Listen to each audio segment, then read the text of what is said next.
그 영역에 들어가서 인연에 오고 가는 것에 어둡지 않으면, 저절로 밝아지면 거기에는 뭐 선악도 없어요.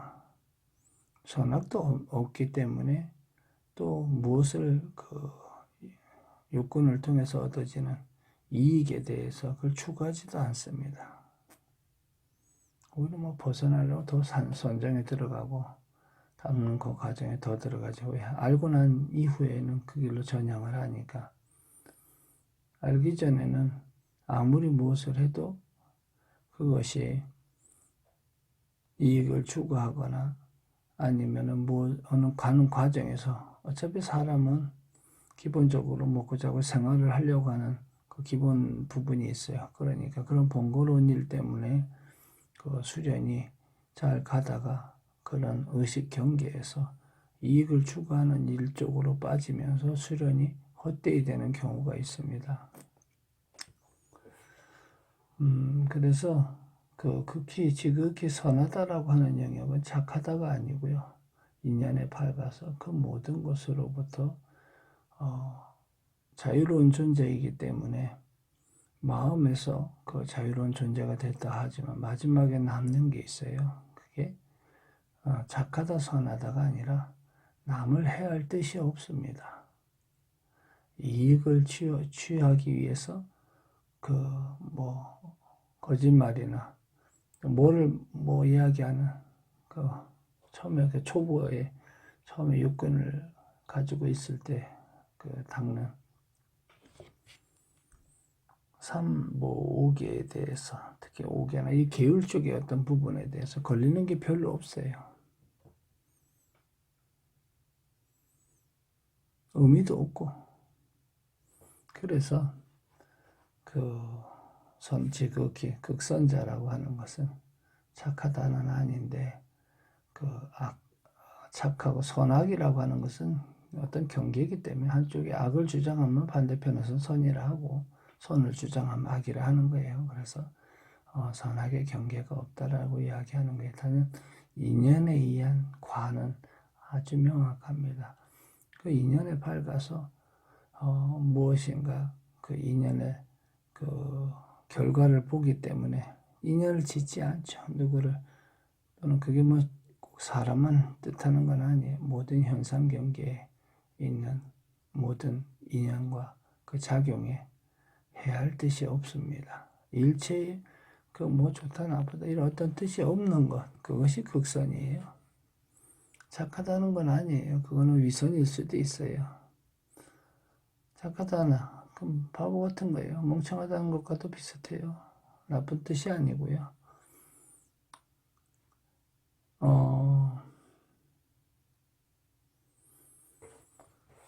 저는 상담을 할 때 9년 동안 효부상을 받은 사람이 있어요.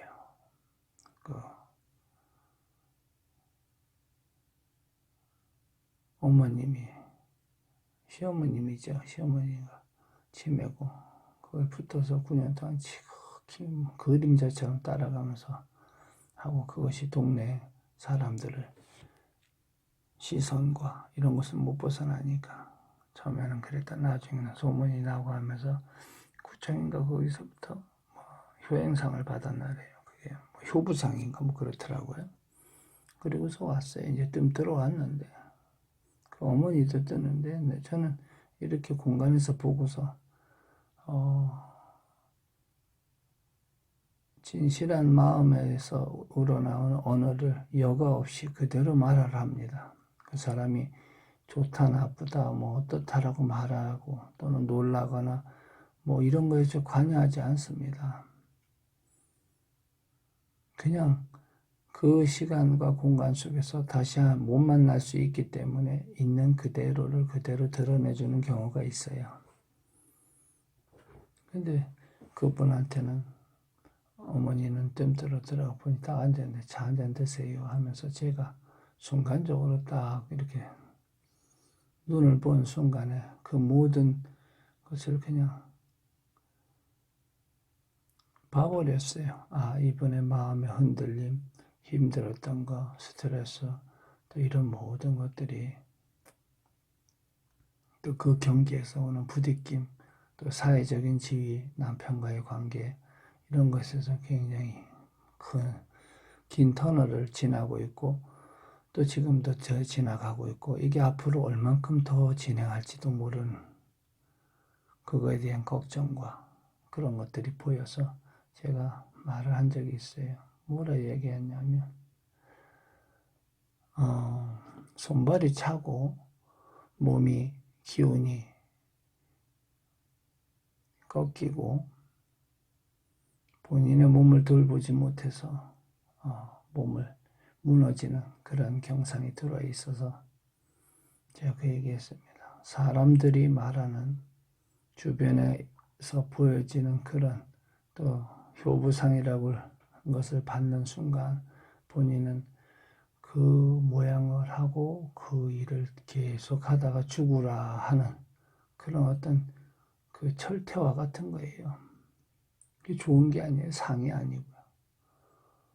그런 상을 받아놓고 나니까 더 일탈도 못하는 거예요. 어디 스트레스 풀 수도 없는 거예요. 24시간 계속 붙어서 그 유지해야 되고 또 그런 걸 인정을 그래 받았는데 갑자기 변하면 또 이상하고 원래 그래서 그 슬픔이라고 하는 영역에서 제가 그 얘기를 했어요. 부모님이 더 오래 살 수도 있으니까 본인 건강도 챙기세요 하고 많이 힘들었지 하고 치매는 그렇게 병이 아니에요. 병으로 보면 안 돼. 본인이 더 무너져 있어 하고 몸 챙기라고 제가 그러면서 이야기하니까 순간적으로 가슴을 톡 이렇게 사람은 엄청 강한 존재 같지만 사실은 굉장히 연약해요. 가슴에 아주 작은 손가락으로 톡 치는 정도의 그 울림이 진실한 언어에서 들어가면 눈물이 확 쏟아집니다. 그게 사람이에요. 근데 누구 엄마고 또 누구 며느리고 그런 위치에 효부라고 하는 그런 상을 줘버리고 어떤 가면을 씌워주고 또 그게 진짜라 했든 뭐가 됐든 그러면 그 역할을 할 수밖에 없는 거예요. 그게 원래 전쟁터에 들어갈 때도 맨 뒤에 세워서 창 하나 들고 뛰는 것하고 맨 앞에 뛰는 놈하고 또 말을 타고 가는 장군들하고 그 대의명분만 갖춰진 거에 따라서 맨 앞에 창을 쥐고 용감하다 하고 뭐하고 그래 하면서 사기라는 걸 올리고서 하면 맨 먼저 가서 죽어요.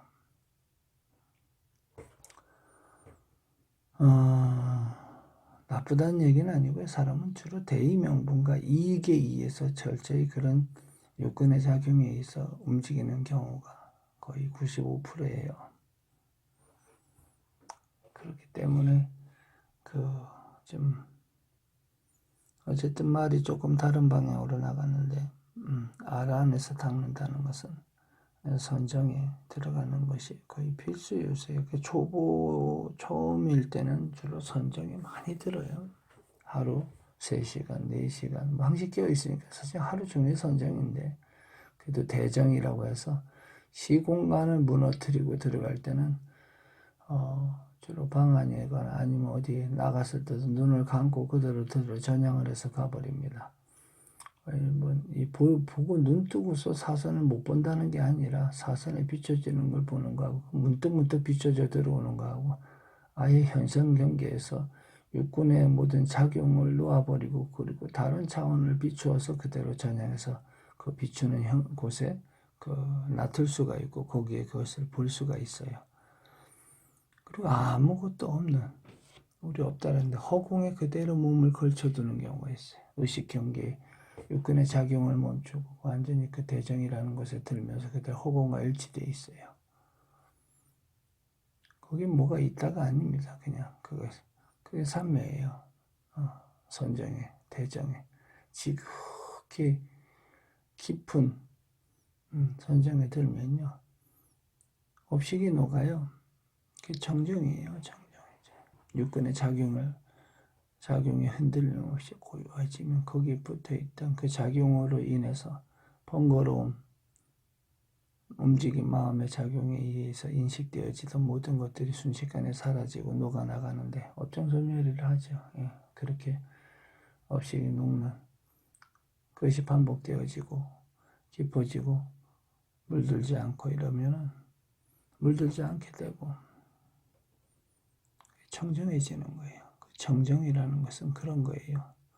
착하다, 선하다 이것이 청정이 아닙니다. 또 그런 모양을 하고 이익을 추구하고 또 정치를 하고 통치를 하고 뭐 착한 게 우스운 이야기예요.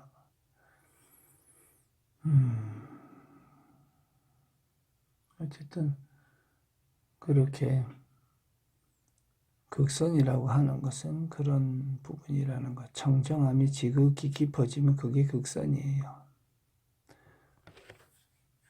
그리고 그 청정함이 깊어지면서 공간을 울리는 힘이 점점 강해집니다. 부처님만큼 우주 공간을 완전히 다 울려나가는 또 지옥세계까지 비추면 다 그 지옥세계가 흔들릴 만큼 그렇게 울림이 시공간을 넘으면서 비추는 힘에 그 공간이 울려요. 왜냐하면 다른 차원의 층차의 구성 원소도 빛입니다. 빛이에요. 그러니까 한 명의 아라한이 주련을 하고 그 아라한이 선정에 들기 시작하면 비추는 힘을 따라서 빛이 층차의 경계를 벗어나면서 다른 층차의 그 빛으로 거기를 비추면서 거기에 영향을 미쳐요. 그러니까 다른 천신들도 알아요. 그래서 그 이후에는 시공간에서 모든 그 이전에 있던 신장들이며 천신들이 보호를 하고 따르고 아라한이 무슨 마음을 일으켜서 무엇을 하려 하면 그 뜻에 맞춰서 인연이 들어오게 하고 보게 하고 가게 하고 그렇게 만들어줘요. 또 알게 돼요. 그게 뭐는 아니에요. 저절로 그런 거예요. 그게